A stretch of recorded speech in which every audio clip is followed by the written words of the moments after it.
대학전공결혼 경력변화 전문가 신현종입니다. 3월달이 되고 아마 여름방학을 생각하는 학생들이 있을 거예요. 그래서 코로나도 어느 정도 끝났고 해서 이제 다시 문호가 열렸죠. 그래서 해외여행을 생각하는 학생들이 상당히 많더라고요. 아무래도 뭐 유튜브 이런 쪽에서 해외를 다니면서 이렇게 여행하는 영상들을 좀 쉽게 볼 수 있다 보니까 여행을 가는 거에 대해서 많이 고민들을 하는 것 같더라고요. 물론 해외여행 본인이 뭐 시간 있고 어느 정도 경제 능력 되고 이러면 뭐 저는 가는 걸 개인적으로 상당히 추천을 합니다.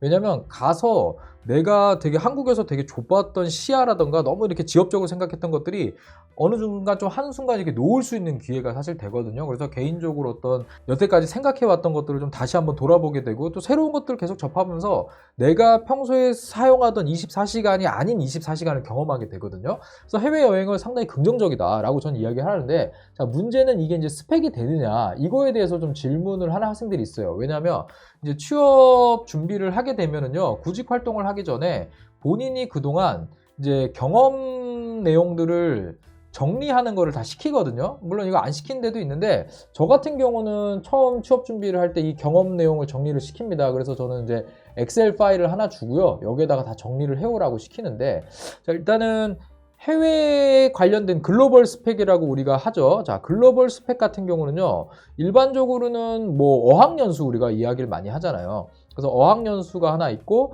그 다음에 어학연수 교환학생 있죠. 교환학생 가는 게 있고요. 그 다음에 많이 가죠. 워킹 홀리데이가 있어요. 예.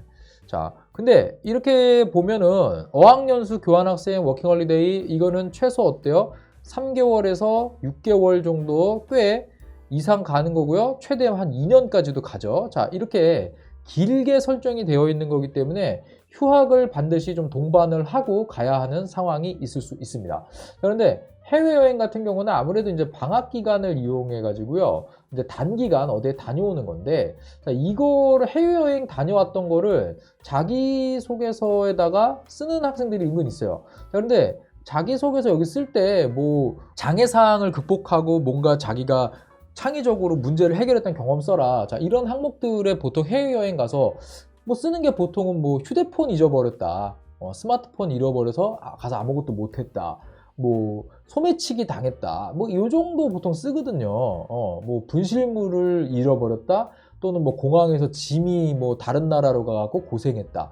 자, 요 정도 보통 써요. 자, 물론 이 지금 우리 MZ 세대에서 일어날 수 있는 중에 되게 큰 일 맞죠. 자, 그런데 이거를 평가하는 사람들이 봤을 때 과연 상당한 이 장애 사항이었을까? 에서는 약간 물음표가 생겨요. 제가 이제 학생들한테 많이 얘기해 주는데, 지금 보통 여러분들을 선발하는 40대, 50대 초반까지의 이 평가자들이요, 예전에 90년대 학번들이죠. 자, 90년대 학번들이요, 가장 많이 했던 게 유럽 여행을 많이 갔었어요. 유럽 여행을 가는데, 자, 이때는 유럽 여행 가면은요, 유로가 없던 시절이기 때문에 어때요? 날아갈 때마다 환전을 해야 돼요. 그리고 그때 당시에 이제 유로스타인가요? 그 기차 타는 거? 요거 레일 하나 끊어놓고요, 거의 뭐 무전 여행에 가깝게, 정말 남자들은요, 머리 다 삭발하고 스포츠 머리 못 알아둘 수 있는데 짧은 머리를 하고 유럽에 가서 막 거지처럼 돌아다니면서 여행하고 거기서 만난 사람들하고 놀고 이랬단 말이에요. 자, 요렇게 고생하면서 또는 뭐 3년에서 4년 정도 아르바이트를 해요. 알바를 해갖고 모은 돈으로 이제 유럽에 가고, 요런 세대거든요. IMF가 끝난 직후에 어느 정도 회복이 된 다음에 아르바이트를 해서 모은 돈으로 여행을 가는 게 아니고, 이때 이제 어학연수를 많이 갔죠. 2000년대 초반. 자, 그러다 보니까 요 세대들이 지금 평가자에 들어와 있는 거예요.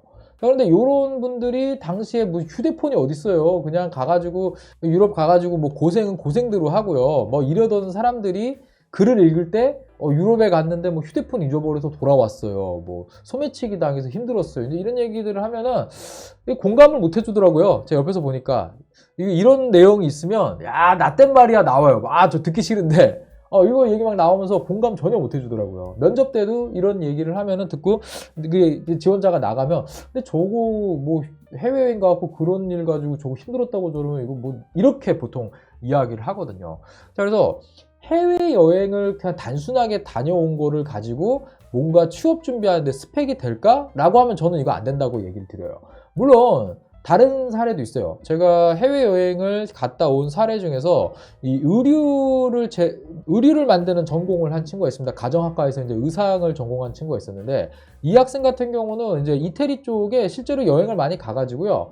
거기 이태리 쪽에 가면 이제 지역명을 따라서 만든 그 브랜드들이 있다고 하더라고요. 뭐 원단 브랜드라고 하던데. 자, 요런 데를 본인이 위주로 여행을 실제로 했어요.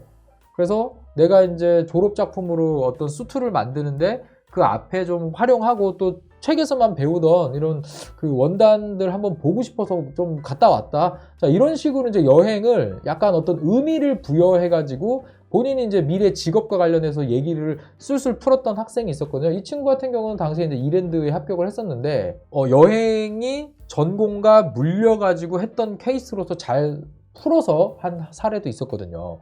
그런데 이 해외여행을 보통 우리가 일반적인 뭐 스펙으로 쓰거나 또는 자기가 힘들었던 경험이나 이런 걸로 담아내기에는요, 요즘 이 평가하는 사람들이 받아주지는 않는다라는 점을 조금 알아두시고, 정말 뭔가 어필할 수 있는 내용이 없다 그러면은 해외여행 자체를 자기소개서의 어떤 메인 내용으로 가져오는 거는 크게 좋은 점은 아니에요. 그리고 이제 해외여행이나 어학연수의 경험이 있는 사람들 같은 경우는요, 이제 회사에서 힘든 시기가 있어요.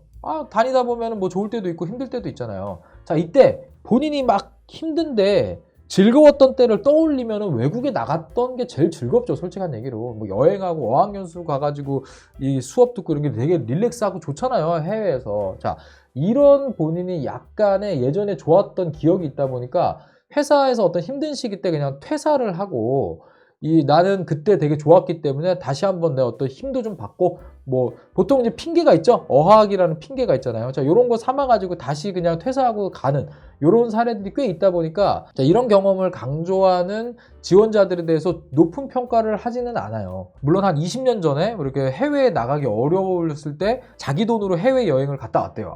그러면 뭐 집도 괜찮은 친구일 것이고, 그리고 뭐 자기 돈으로 글로벌 경험이 있어? 이러면 좋게 봐주던 시절이 있었죠, 물론. 근데 지금 그런 시절이 아니잖아요. 자, 그래서 요런 부분들 생각하셔가지고요, 해외여행을 가는 거는 자기 거예요. 그냥 내가 하는 경험인 거지 이걸 취업으로 연결하는 어떤 스펙이 될 수는 없는 거예요. 자, 그래서 이런 부분 꼭 생각하셔갖고 취업 준비할 때 활용해 주셨으면 좋겠습니다. 네, 제가 준비한 콘텐츠 여기까지고요. 더 좋은 콘텐츠로 여러분들 찾아뵙도록 하겠습니다. 감사합니다. 경력변호 전문가 신현중이었습니다.